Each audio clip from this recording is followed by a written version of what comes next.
Bienvenidos a la Nación Disruptiva, una nación de jóvenes innovadores que quieren revolucionar el mundo.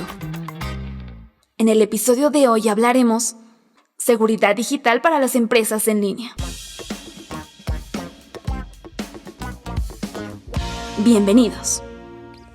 Buenas tardes, Pedro. Buenas tardes a todos en la Universidad Unifrance. ¿Cómo estamos? Mi nombre es Cristina. Buenas tardes. Buenas tardes. Mi nombre es Cristina Villavicencio. Yo soy especialista en temas de abogada, especialista en tecnología, tecnologías de la información y la comunicación, y soy docente de la Universidad Unifrance. Y estamos realizando aquí un podcast, una iniciativa extraordinaria, con Pedro Solís. Y voy a ceder la palabra a Pedro para que él también se pueda un poquito presentar, ¿no? Doctora, buenas tardes. Soy Pedro Solís, estudiante de Derecho en Unifrance. Actualmente me encuentro cursando el 6º semestre de la carrera y en este punto puedo decir, con base en mi experiencia, que uno nunca termina de aprender, realmente, y me considero el vivo ejemplo de ello. Llegó un punto en el que creía que ya nada podría sorprenderme. Y luego me fui de intercambio a Europa, precisamente a España. Y entonces entendí que el derecho no se limita a una sociedad en particular, ni siquiera a un país. Tuve la oportunidad de estudiar nuevas materias, conocer nuevas ramas, y hubo una en particular que llamó mi atención: Derecho Informático. No había escuchado de ella antes, sorprendentemente no formaba parte de la amplia gama de materias que propone nuestra legislación. Así que me pregunté, ¿qué tan fundamental es esta área? Pues bien, resulta que además de estudiar los componentes de la tecnología desde la perspectiva del derecho, analiza temas como, y usted debe saberlos muy bien, habeas data, contratos digitales, derechos de autor en Internet, aplicaciones, etc. Y quedé eufórico, ansioso por compartir los nuevos aprendizajes desde mi punto de vista. Y aquí me encuentro. Perfecto.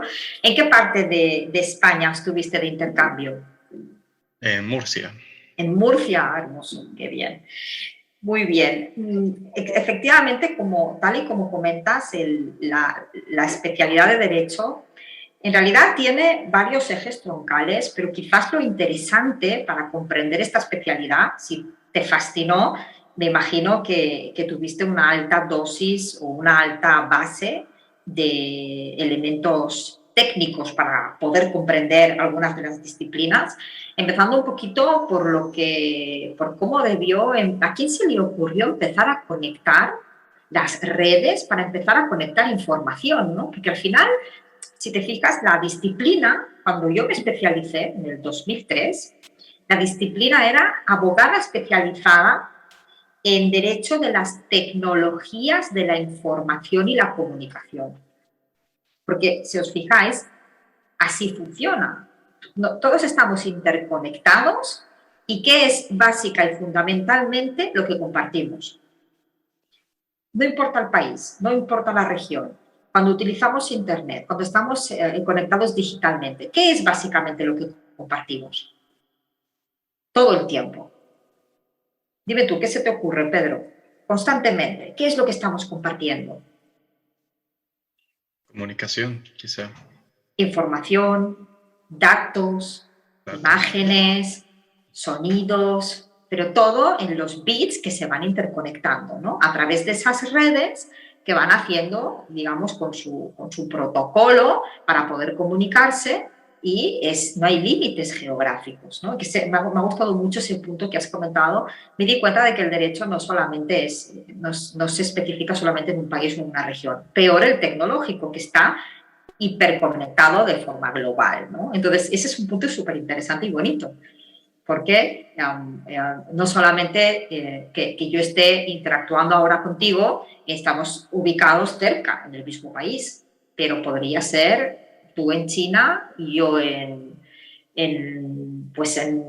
Chile o en cualquier otro lugar, y el efecto continuaría siendo el mismo, ¿no? Entonces es interesante, primero, entender ese punto de hipercomunicación que no somos conscientes, porque parece como si hubiera un piloto automático que me dice, ¿me conecto a dónde? A WhatsApp, a Facebook, ¿y qué más? Y ya está. y no pensamos, no visibilizamos en todo ese impacto hipercomunicado. ¿Estás de acuerdo, Pedro? ¿Cómo lo ves tú? ¿Cómo lo percibiste? Ese inicio. Totalmente de acuerdo.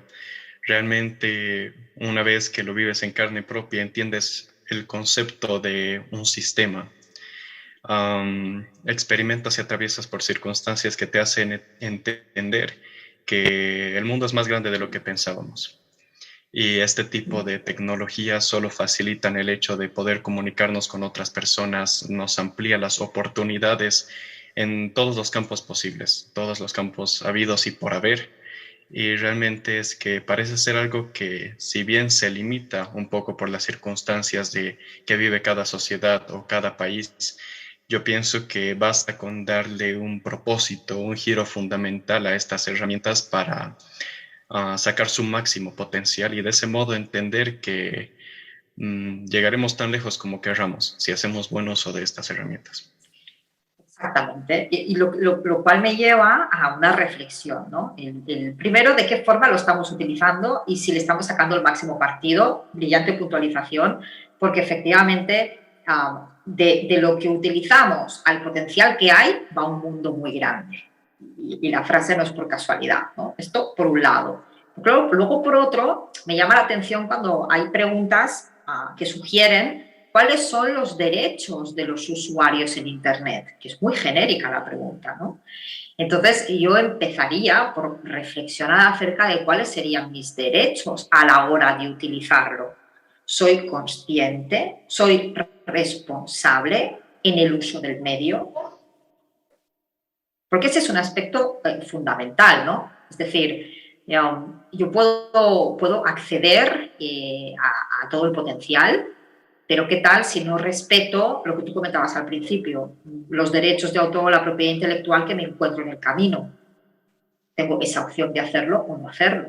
Pero ¿qué tal si me comunico con terceros en todos los medios, redes, etcétera, pero no tengo el uso responsable y de respeto para no rozar la comisión de un delito, por ejemplo?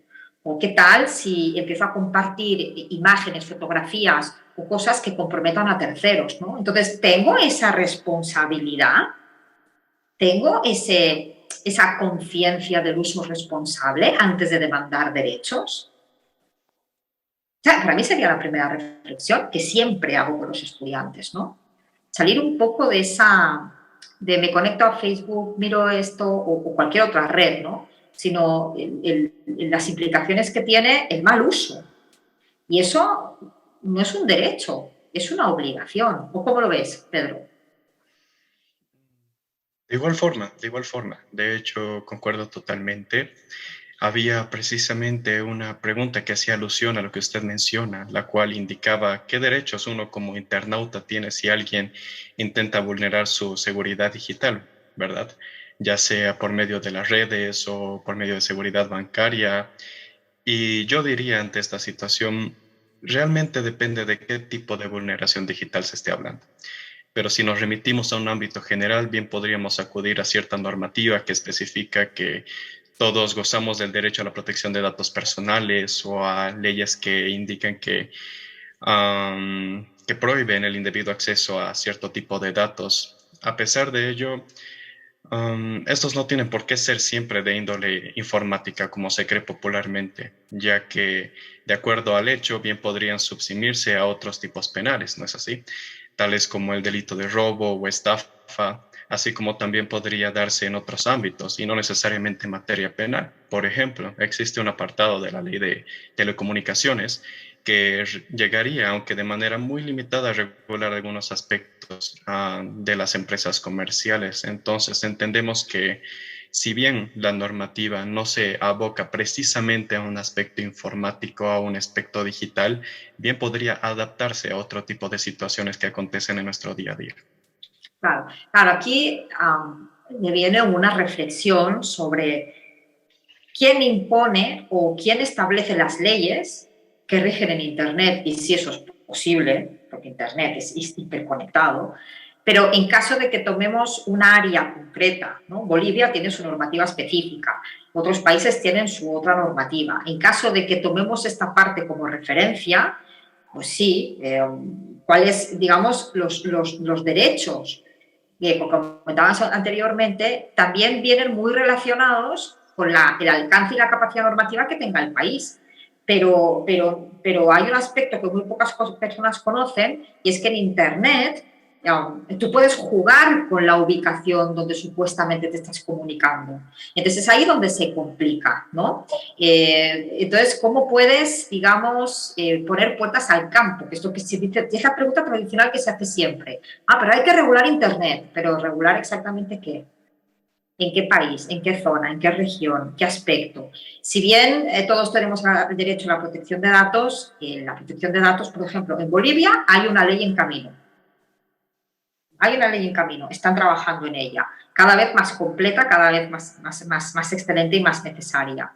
Y hay otros países, por ejemplo, que la ley de protección de datos está, como España, que es la más rigurosa de toda Europa, que está súper avanzada hasta detalles como el que leía hoy. Hoy estaba viendo, yo utilizo mucho Twitter, y me ha llamado la atención porque se estaba reivindicando un concepto muy concreto, que es qué sucede cuando los padres exponen la vida de los hijos en Internet, en redes sociales. Pero los hijos no tienen la capacidad o la voluntad de consentir. Entonces, ya tiene hasta ese nombre específico, ¿no? Donde tú tienes la obligación de proteger a tus hijos de la información personal que fluye. Entonces, cuando hablamos de seguridad o de privacidad, estamos haciendo alusión precisamente a esa información que se comparte, ya sea información que pase por redes comerciales o ya sea información que pase por, bueno, para mí una red social es una red comercial. Todo se ha dicho de paso, pero podríamos diferenciar entre redes sociales como negocios y podríamos diferenciar lo que circula dentro de una empresa, que para mí, si bien son similares, obedecen a principios similares pero distintos. Me explico. Twitch, ¿conocen Twitch? ¿Conoces la plataforma Twitch? Es una plataforma, yo la he conocido a través de mis estudiantes, que están analizando las contrataciones en Internet digitales. Y Twitch es una plataforma muy innovadora, su equipo de abogados es bastante innovador, me encantó el planteamiento de sus condiciones de uso. Y Twitch, por ejemplo, es un servicio en streaming. Es decir, se retransmite todo en el momento, en el segundo. Ese es el servicio que ofrece, ese es el servicio que te permite ofrecer. Entonces, a donde te dé la imaginación, qué se puede transmitir, qué no, qué está permitido, quién lo puede transmitir, en qué circunstancias, es todo un mundo. Esa es una plataforma que tiene sus condiciones de uso, sus características, pero que ahora mismo ha sufrido un hackeo. Es de total actualidad, ahora mismo acaba de suceder. Entonces, ha aparecido el fichero, la acción hacker, creo que era 1.2 gigas de información personal, de lo que cobran los streamers, porque el business está en hacer el streaming, ¿no? Y se ha publicado y está ahí visible, ¿no? Y se ve toda la información. Y la empresa que ha hecho como red social ha salido al paso diciendo, sí, efectivamente hemos sufrido una violación del sistema y estamos trabajando en ello para resolverla. Pero esto ha pasado muchísimas veces con muchísimas otras plataformas. Desde ese punto de vista sí podríamos preguntar, ¿y cuáles son los derechos del usuario? Pero totalmente. ¿Por qué? Porque yo estoy en casa ajena, en casa de otro, con sus reglas, pero eso no significa que esa plataforma o cualquier otra, entiéndase Facebook, entiéndase cualquiera, pueda hacer lo que le dé la gana con mi información. Ese es el primer aspecto que cualquier empresa debe proteger. La información, que es poder, que es oro. Entonces, esa información no solamente es la información personal, las inclinaciones, las preferencias o la información bancaria. No, es todo lo que estás grabando. ¿Qué se supone que se está haciendo con todo ese contenido? Esa información es muy valiosa para las plataformas que la va a proteger de acuerdo a sus intereses, pero está muy acertada la pregunta, ¿y qué pasa con el usuario? En este caso, ¿qué sucedería? ¿Qué te parece? Twitch. No sé cuántos millones de datos por ahí desperdigados y sueltos y visibles, ¿no? Entonces, ¿ahora qué hacemos? ¿Qué dice la política a las condiciones de uso? No, pero ¿qué nos dice el sentido común? Usted debió haber protegido nuestra información. ¿La protegió? Pues claramente no. bueno, no, tiene sus mecanismos de protección. ¿Es cualquier sistema infalible? En absoluto. Tienes que establecer medidas de seguridad, seas plataforma o seas empresa, cualquiera que opere en Internet, tienes la obligación de establecer esas medidas de seguridad, no solamente por tus usuarios, sino por tus activos propios. Entonces, por eso hay que diferenciar, ¿no? Los negocios emprendedores digitales que están surgiendo, que están perfectos, ¿tienen obligaciones legales? Sí, tienes que tener una serie de medidas protectoras. Las plataformas que ya existen mucho tiempo, ¿tienen esas medidas de seguridad? Deben tenerlas, porque luego sucede esto. Pero luego viene la empresa normal, la que estaba siempre haciendo atención al cliente normal y ahora entra en el mundo digital. Pues también se tiene que tener cuidado con eso. Entonces, Así es. ¿se das cuenta? Y lo de Twitch ha sido un escándalo, pero esto es de ahora, porque es una plataforma relativamente nueva. Pero qué escándalos ha habido, ¿no ve? Con Facebook. ¿Te acuerdas en Facebook cuando... Bueno, es que ha tenido muchos episodios Facebook. Yo ya no sé cuál elegir porque ha tenido muchos. Pero es una plataforma que no se caracteriza por haber establecido las medidas necesarias técnicas como debiera haberlo hecho, ¿no? Pero ¿qué le sucede a una empresa aquí? Una empresa que quiera entrar en el mundo de Internet, empezar a conectarse con sus clientes, empezar a gestionar envíos internacionales o nacionales, tienes que tener una política de seguridad que te proteja. Porque son los activos que tú tienes, que son súper valiosos, que son tus clientes, pero es que además tienes que proteger lo que decimos, es lo de siempre, información, porque es lo que circula. Así es, exacto, totalmente de acuerdo. De hecho, al respecto, es entonces justamente menciona lo que indica que surge esta pregunta, ¿verdad? ¿Desde cuándo hablar de seguridad digital desde la perspectiva legal comenzó a tomarse en cuenta en este mundo del derecho? Muchos piensan que, bueno, puede deberse a una temática reciente, como mencionó, puede ser el aspecto de Twitch o bien otras plataformas que están sufriendo inconvenientes como lo es Facebook. Pero entonces, lo que yo digo es, me gustaría hacer alusión a algo que Einstein decía. Okay. ¿Por qué esta magnífica tecnología que ahorra trabajo y nos hace la vida más fácil nos aporta tan poca felicidad? La respuesta que nos dio es esta. Simplemente porque aún no hemos aprendido a usarla continua. Y yo me pregunto, ¿ya hemos aprendido? Pues al parecer no, al menos no aquí. Puesto que si bien se trata de un tema que va tomando cada vez más fuerza, su origen no se remite a nuestros días. Tomemos como ejemplo la prueba documental. Esta data desde hace más de 30 años y desde el comienzo ya admitía aspectos digitales en consideración, ya sea meramente probatoria o en lo que respecta a la seguridad en cuestión. Sin embargo, es evidente que hoy en día las circunstancias de nuestro evolutivo entorno nos obligan a incorporar cada vez más medidas que solventen las nuevas adversidades. Más aún si hablamos del amplio mundo del derecho, un mundo en el que los profesionales pretenden ser cada vez más competentes e innovadores. Y si bien es cierto que la abogacía muchas veces se ciñe a las normas o tiende a ser de cierto modo dogmática, son los fenómenos como la tecnología los que permiten tener un panorama mucho más amplio de lo que ocurre en el mundo. Claro, es que la felicidad creo que es un tema muy existencial, muy bonito, muy filosófico, me ha gustado mucho la reflexión, pero al final la tecnología e Internet es un medio, no es un fin, y el problema es cuando lo confundimos pensando que es un fin, cuando en realidad es un medio. Y la clave aquí está en cómo estás utilizando ese medio y para qué. Entonces, el aspecto intrínseco de la persona o filosófico, para mí es un aspecto, pero las nuevas generaciones han crecido tan cerca del aspecto digital que incluso se corre el riesgo, cada vez más inminente, de no saber diferenciar lo que es la vida física tradicional de lo que es la vida digital.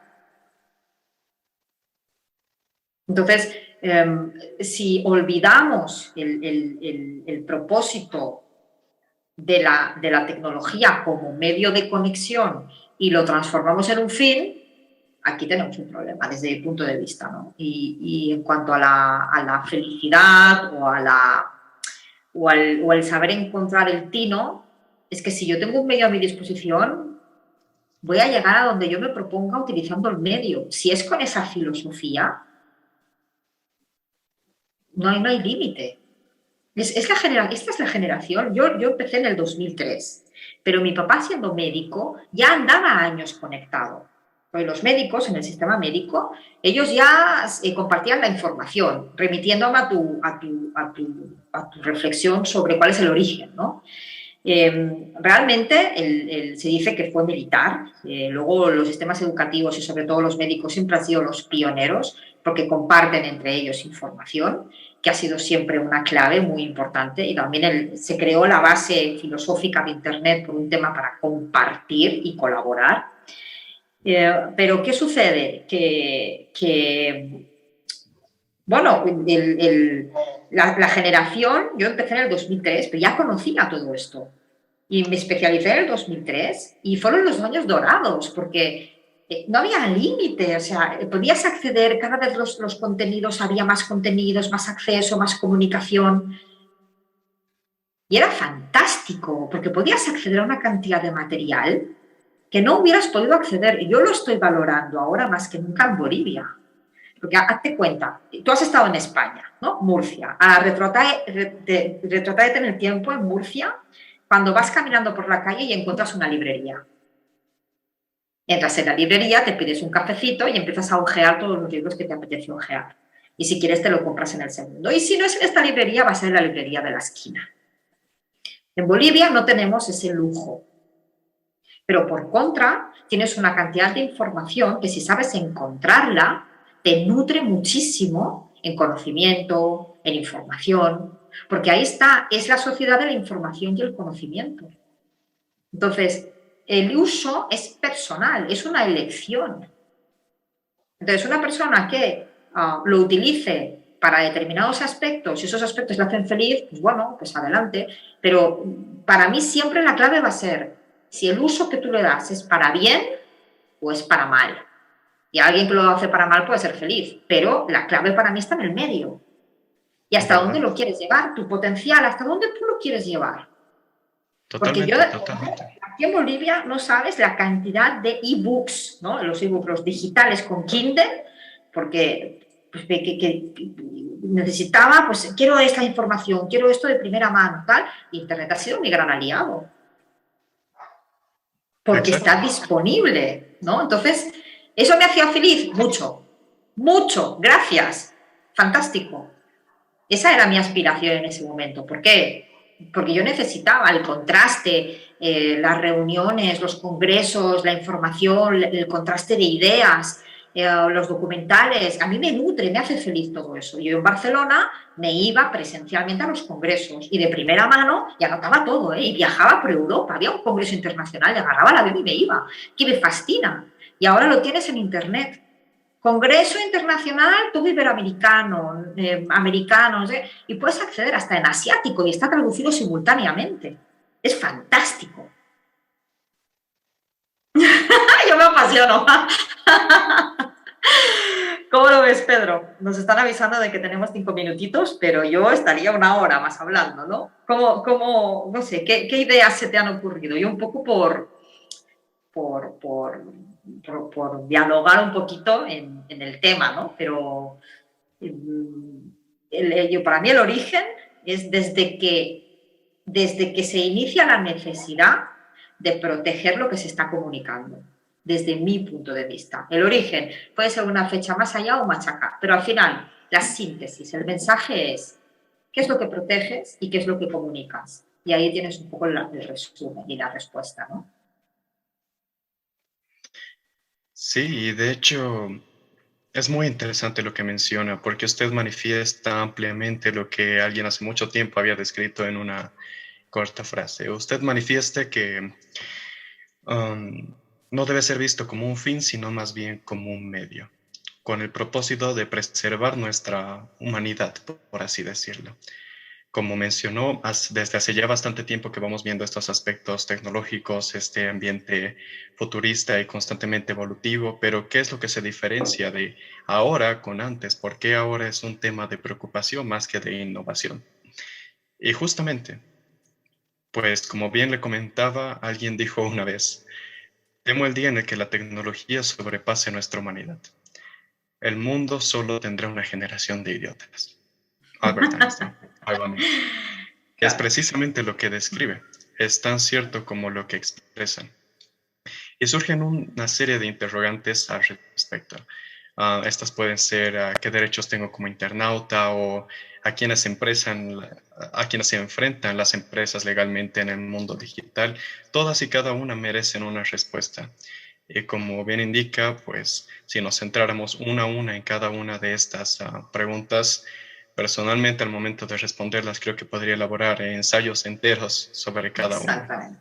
Que no es algo fácil, no es algo de una sola reunión y mucho menos algo que se pueda dar solución en un día. Pero sí tenemos más que el deber, esta responsabilidad de hacer algo, porque en quienes recae es en justamente las nuevas generaciones, en quienes salen al mundo y ven lo que tiene que ofrecerles. Por ejemplo, yo, una vez que salí, una vez que se me abrieron las puertas, una vez que dejé de ver por la limitada ventana que tenía acá en mi sociedad, pude entender que el mundo tiene más que ofrecer. Y entonces, ¿quién más sino yo? ¿Quién más sino nosotros para lograr un cambio que favorezca a las nuevas generaciones, un cambio para bien, una mentalidad que no interfiera con estas tecnologías, sino que a su vez las potencia al momento de implementar nueva normativa, nuevas políticas, nuevas estrategias para nuestro día a día, ¿verdad? Y en Bolivia, como usted sabrá, hay demasiado por hacer. Personalmente es una de mis metas, es algo que yo considero como bien le había comentado, como una responsabilidad que recae en nosotros y espero algún día pueda ser de esta forma, podamos expandirnos más sin el temor a que nos sobrepase, siempre y cuando tomemos en cuenta que lo importante y lo fundamental es eso, preservar nuestra humanidad. Es excelente. Yo para cerrar te diré que ahora mismo la máxima preocupación de todos los foros internacionales vinculados a la tecnología es el aspecto de la ética.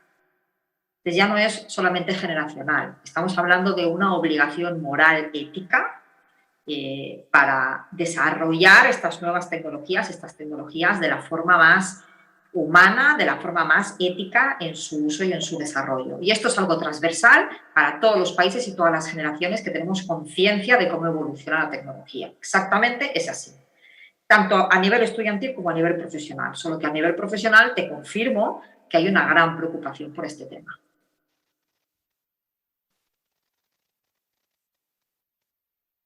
Sí, apuesto que sí. Y es nuestro deber darle una solución favorable.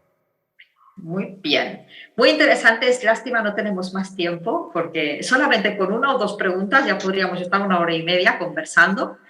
Pero encantada de haberte conocido, Pedro. Me encanta que tengas esta inquietud y que hayas podido abrir esos horizontes, porque verdaderamente cuando los límites están dentro de uno mismo, en su mente, da igual de dónde vengas y de dónde procedas. Si tú tienes límites en tu mente, te quedarás en tus límites.